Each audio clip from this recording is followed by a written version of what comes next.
Hey everyone, welcome to the Meta Report, where we break down some of the latest trends in just a couple of minutes.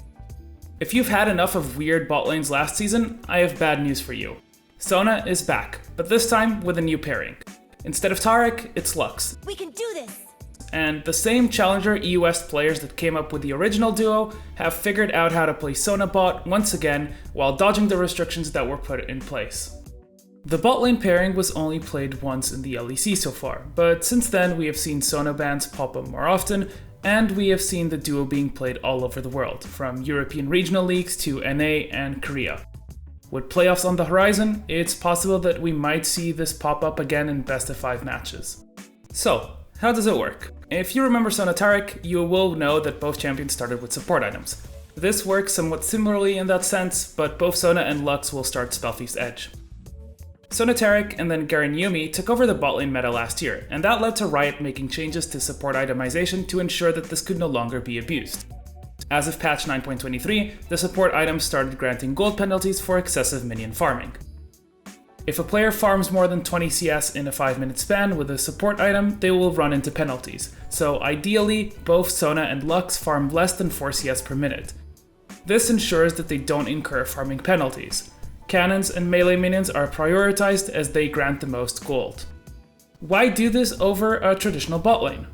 By now, you should all know about Sona. Even though she's a support, she scales very well with gold, and with enough of it, she provides very strong heals and shields, and surprisingly good burst once Lich Bane is completed, so she can be an absolute menace in mid to late game teamfights. In this duo, Lux functions as a traditional enchanter support.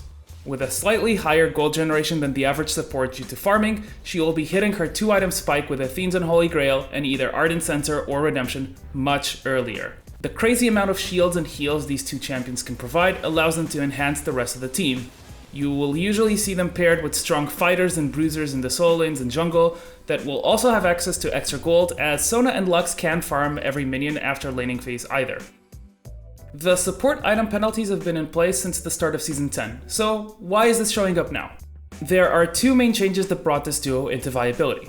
The first is the recent buffs to Spellthief's Edge line of items on patch 10.15, which increased the mana regeneration on Spellthief's Edge from 25 to 50% base mana regen, and Frostfang from 50 to 75%.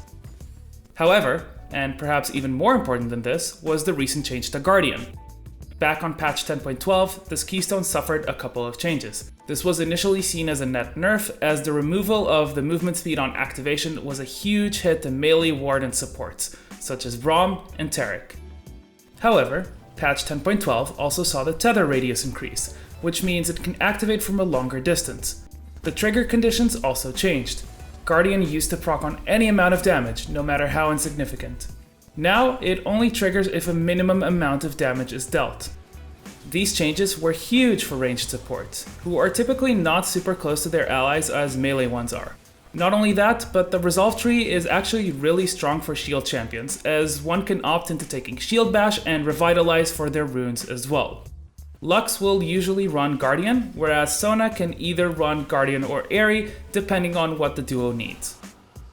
The recent changes to Guardian, alongside the resolve tree being so good for enchanter supports, also helped teams realize that Lux is actually pretty strong without Sona, and she has been showing up more and more alongside AD carries such as Ashe or Caitlyn. With all of this covered, it's important to realize that this duo isn't infallible. It's a very fragile lane in the early game, which means it can easily be exploited. Aside from that, and because Sona and Lux don't want to last hit all minions, they tend to yield control of the lane, which can open up windows for the enemy team to exploit. Roaming supports have been a common answer to this strategy. Picks like Bard or Pyke can leave lane early and look to create advantages elsewhere on the map and use their map presence to accelerate the game. This is exactly what Giants did to Mad Lions Madrid over in the Superliga Orange in Spain. They played a Veigar Pyke bot lane. While Veigar casually stacked up his Q, Pyke roamed around to help the rest of the team get ahead. This also limited Sona and Lux's gold generation, as they will only have one champion that they can poke for gold. Pushing to hit the turret for tribute stacks can also potentially be very dangerous. Alternatively, Blitzcrank can work to pick off one of the squishy supports and blow them up. The added benefit of Blitz's ultimate destroying shields is also really valuable. Finally, and while this hasn't been explored, lane swapping might be a good idea. This is something that Rogue attempted against G2 when G2 were playing Senna, a champion that isn't good at pushing or sieging turrets due to very low base attack speed. The same idea could be implemented against Sona and Lux. That's going to be it for today. We hope you were able to understand why you're seeing Sona and Lux as a duo in the bot lane, as well as some counters to make sure they aren't able to get to mid game and become increasingly impossible to deal with.